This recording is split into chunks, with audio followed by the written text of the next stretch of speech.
चलिए जी, good afternoon everyone. आज के लेक्चर की शुरुआत करेंगे और आज के क्लास में हम लोगों को जो कंटेंट करना है वो है आपका जो chapter number 7 that is business environment है। इसमें हमें क्या करना है जी, इस चैप्टर के क्वेश्चंस हमें देखने हैं कि कहाँ कहाँ से क्या क्वेश्चंस आ सकते हैं और क्या क्या कंटेंट इंपॉर्टेंट रहने वाला है। करें डिस्कस। चलो, हम लोगों ने शुरुआत की थी इस चैप्टर की बिजनेस एनवायरनमेंट के बारे में पढ़ने के से, और मैं आपको बता देता हूँ, ध्यान से सुन लो सभी बच्चे। आई थिंक सबने लेक्चर्स लगाए हैं, ये चैप्टर सबने किया है मेरे साथ, या ऐप से आपने कर लिया होगा। जो ऑनलाइन स्टूडेंट्स थे वो रिप्लाई कर दो एक बार। इस चैप्टर में जो ये स्टार्टिंग का कंटेंट है आपका ओवरव्यू ऑफ बिजनेस एनवायरनमेंट। पहले तो वो बच्चे हैंड रेज करेंगे जिन्होंने क्लास 12th में ये जो चैप्टर नंबर 3 होता है आपका बिजनेस स्टडीज में, वहां बिजनेस एनवायरनमेंट किस किसने पढ़ा था। किसी ने नहीं पढ़ा था, कोई बात नहीं। जितना भी कंटेंट था वो मैंने आपको बता दिया था, एक बार मैं रिपीट कर देता हूँ। सिर्फ और सिर्फ मैं जो बोल रहा हूँ उस चीज पे फोकस कीजिएगा। देखो, एक बिजनेस होता है जो, ऐसा समझो ये एक कंपनी है, बिल्डिंग है, ये कंपनी है जी, ये बिजनेस है। आप कोई भी बिजनेस एज्यूम कर लो अपने माइंड में। फॉर एग्जांपल हम लोग चलो ये एज्यूम करते हैं कि मारुति है, ठीक है, जो गाड़ियां बनाती है। तो बिजनेस एनवायरनमेंट का मतलब ये होता है कि ये जो बिजनेस है मारुति, इस पे किस किस चीजों का फर्क पड़ेगा। मारुति का जो बिजनेस है, कौन कौन सी चीजें इसको अफेक्ट कर सकती है, वो कौन कौन से फैक्टर्स हो सकते हैं जो इसके बिजनेस को अफेक्ट कर सकते हैं। बिजनेस को अफेक्ट करने का मतलब है बिजनेस की सेल्स बढ़ा भी सकते हैं या कम भी कर सकते हैं, या बिजनेस को प्रॉफिट दे सकते हैं या बिजनेस को नुकसान दे सकते हैं। बहुत सारे फैक्टर्स होते हैं, इसमें से कुछ इंटरनल चीजें होती हैं। इंटरनल का मतलब, एक बात तो तुम सबने पढ़ा होगा, अब कोई डिनाई मत कर देना कि सर हमने मैनेजमेंट भी नहीं पढ़ा। मैनेजमेंट सबने पढ़ा होगा, planning, organising, staffing, directing, controlling, ये तो सबने पढ़ा था ना।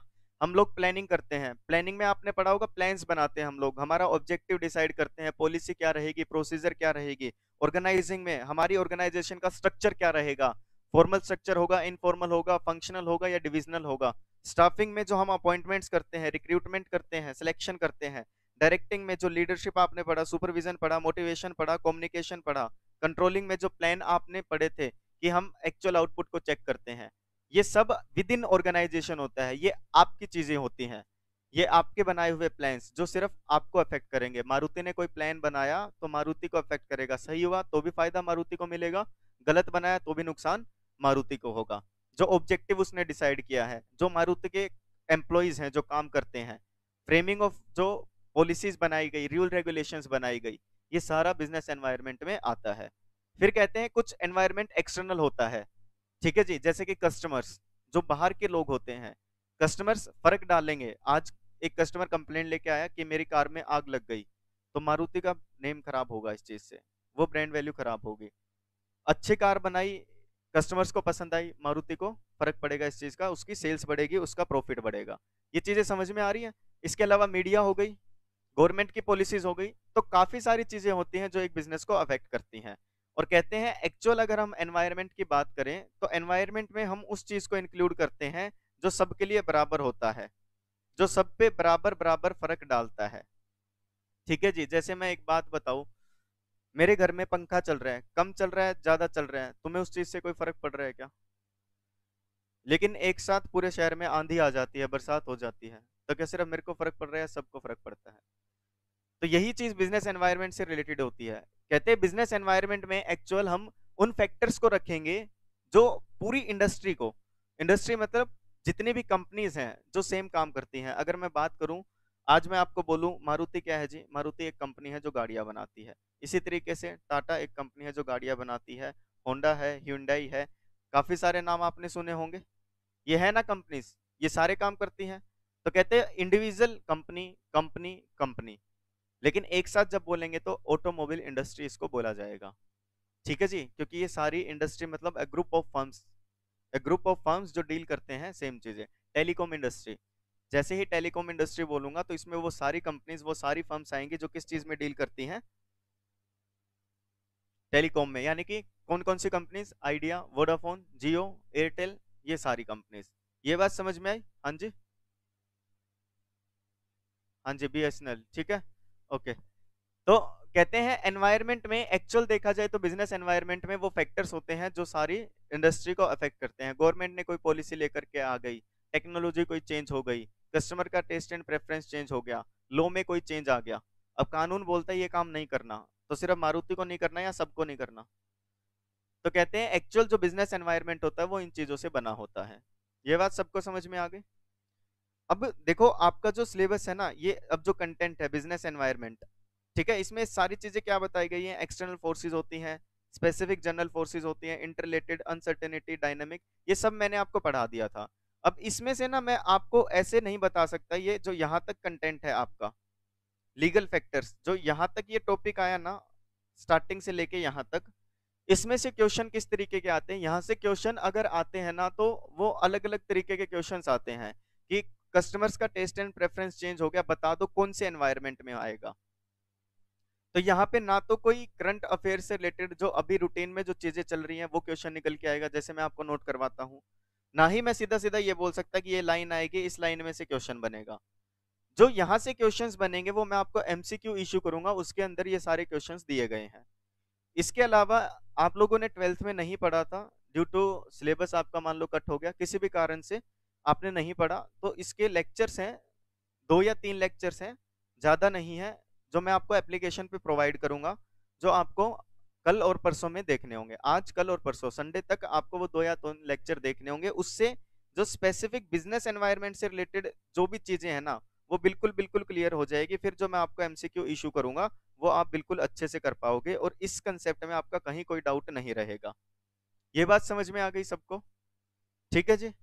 तो यहां तक आप मान के चले जो क्वेश्चंस है वो आपका एमसीक्यू नोट्स जो इशू होंगे उसमें आएंगे। ठीक है, अब बात आती है यहाँ पे। तो यहाँ पे जब मैंने आपको लेक्चर करवाया था तो मैंने रैंक नोट करवाई थी, कोई बताना चाहेगा लेटेस्ट रैंक कौन सी थी हमारी? ये सबको याद होनी चाहिए, लेटेस्ट रैंक 63rd रैंक है, जो ease of doing business. Ease of doing business का मतलब क्या है? किसी भी देश में जा करके बिजनेस करना कितना आसान है, उसकी एक रैंकिंग दी जाती है कुछ फैक्टर्स के बेसिस पे, जिसमें हमारी लेटेस्ट रैंक क्या है? 63rd। ये सबको पता होना चाहिए। रैंक कौन देता है? वर्ल्ड बैंक की डूइंग बिजनेस रिपोर्ट, ये पता होना चाहिए, ये सीधा सीधा क्वेश्चन बनता है भाई। ये जो मैंने 63rd बताया था ये नोट कर लो, यहाँ पे पहले भी मैंने बताया था, ये आपका पहला क्वेश्चन बनेगा यहाँ से।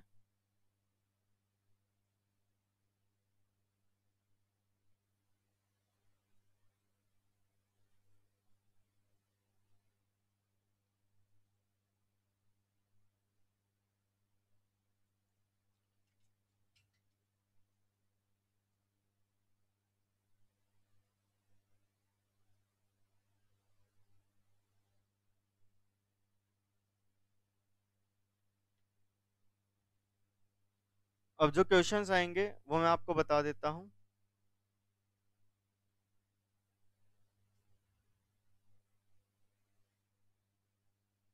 ये नोट कर लो भाई। करंट अफेयर्स का क्वेश्चन आ सकता है, मारुति सुजुकी अपना 3rd मैन्युफैक्चरिंग प्लांट कहाँ लगा रही है? हरियाणा में। नोट कर लो।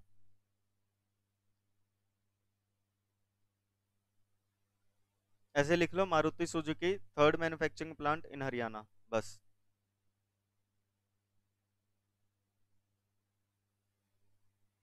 कर लिया नोट? 3 ही शब्द लिखने, Maruti Suzuki 3rd manufacturing plant in Haryana, बस।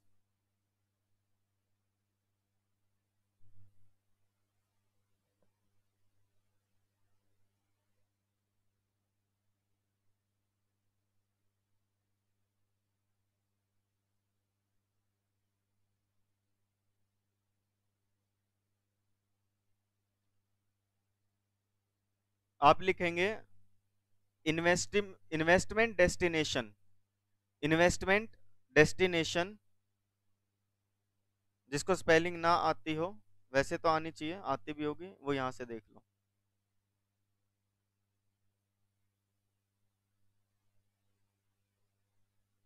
तेलंगाना को बताया गया है भाई, ठीक है, तेलंगाना को इन्वेस्टमेंट डेस्टिनेशन के तौर पे बताया गया है।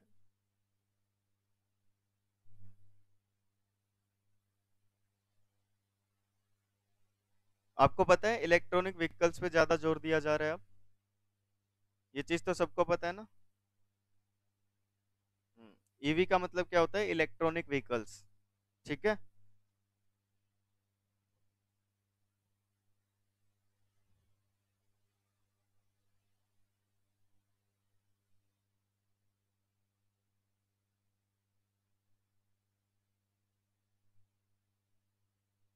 ये नोट कर लिया ना, 63rd रैंक है।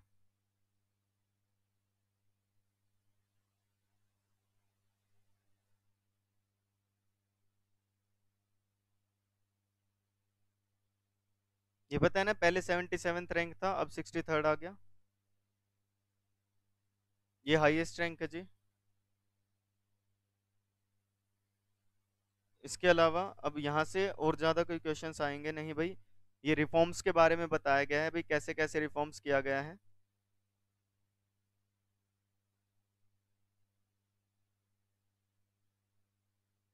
यहाँ से भी कोई क्वेश्चन नहीं निकल के आएगा। मैं बस हाईलाइट करवा देता हूँ जो आपको पढ़ने होंगे इधर।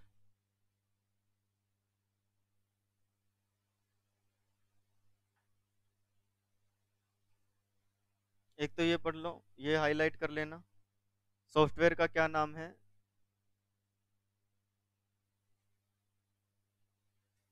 सी पॉइंट हाईलाइट कर लो। इसके बाद आप करेंगे,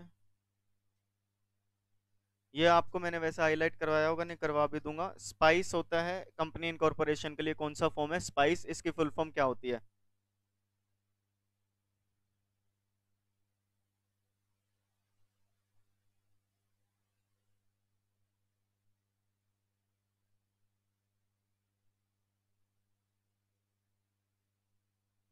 सिंप्लीफाइड होता है भाई, जिसको नहीं पता। ये लो।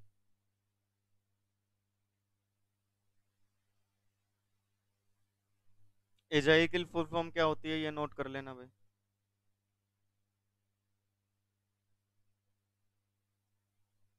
कंपनी को नाम जब रिजर्व करवाना होता है, इसकी फुल फॉर्म क्या होती है? Reserve unique name.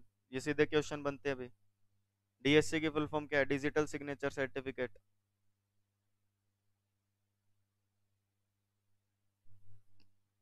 किन कंपनीज के लिए इनकॉर्पोरेशन फीस जीरो है? जिनकी 15 लाख तक कैपिटल होगी ऑथराइज्ड। कर लिया ये हाईलाइट सबने?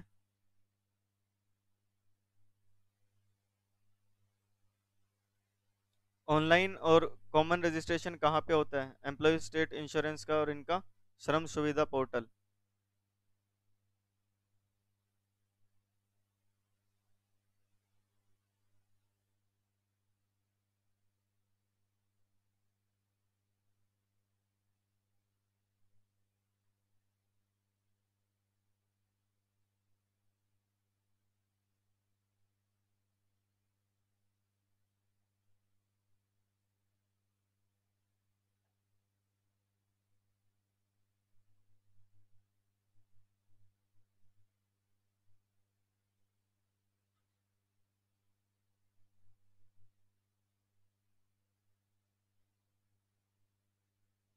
ये वाले क्वेश्चंस भी सारे पढ़ लेना भाई, कितने इकोनॉमिक्स का असेसमेंट होता है, ये जो लास्ट में दिए गए।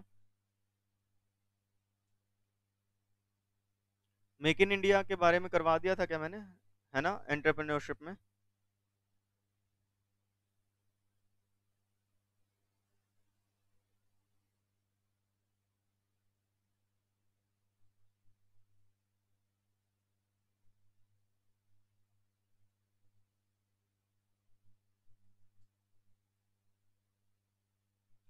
ये नोट करो, हिंदी में लिख लो चाहे। आपको पता है अभी जब रशिया रूस और यूक्रेन का जो वॉर लाइक जो वॉर हुई है, उसमें इंडियंस को लाने के लिए एक ऑपरेशन लॉन्च किया था इंडियन गवर्नमेंट ने, उसका नाम ऑपरेशन गंगा था। ये आया भी था पेपर में और दोबारा भी आ सकता है भाई। ठीक है, ऑपरेशन गंगा, यूक्रेन से इंडियंस को लाने के लिए। ये पढ़ लो एक बार, वैसे देख लो। पढ़ लो बस, ऑपरेशन गंगा, यूक्रेन से इंडियंस को लाने के लिए।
ये नोट कर लो।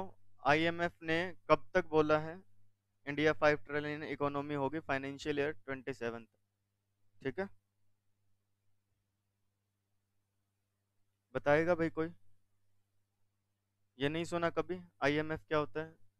क्या होता है? International monetary fund. ठीक है, ये रहा, ये लिख लो। सिर्फ ये लिख लो, आईएमएफ ने क्या बोला, 5 ट्रिलियन इकोनॉमी कब तक बनेगा इंडिया, फाइनेंशियल ईयर 27 तक।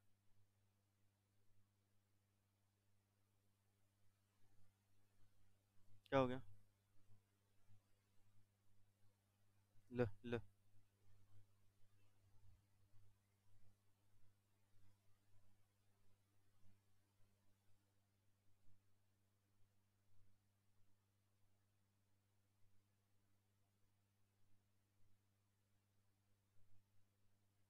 लिख लिया क्या?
क्या हो गया?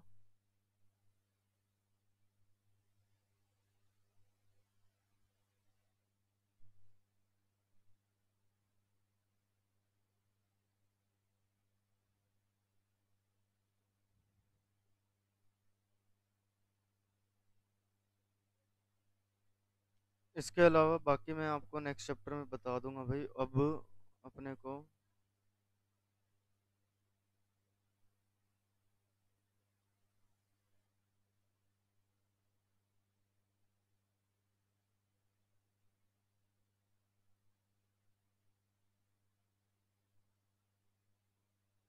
ये नोट करो भाई। Ruchi Soya acquires Patanjali Ayurved food business for rupee 690 crore. ये वाली न्यूज़ नोट नहीं करवाई थी भाई, इसे नोट करो।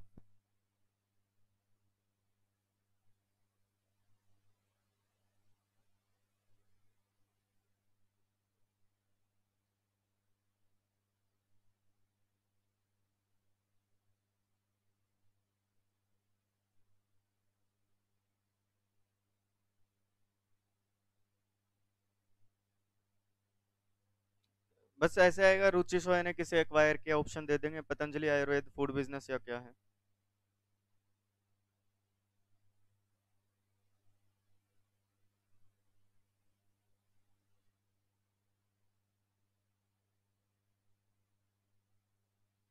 डन। चलो इस चैप्टर में और जो एमसीक्यू मैंने आपको बता दिया, एमसीक्यूज में इशू करूंगा, वहां से पढ़ लेना।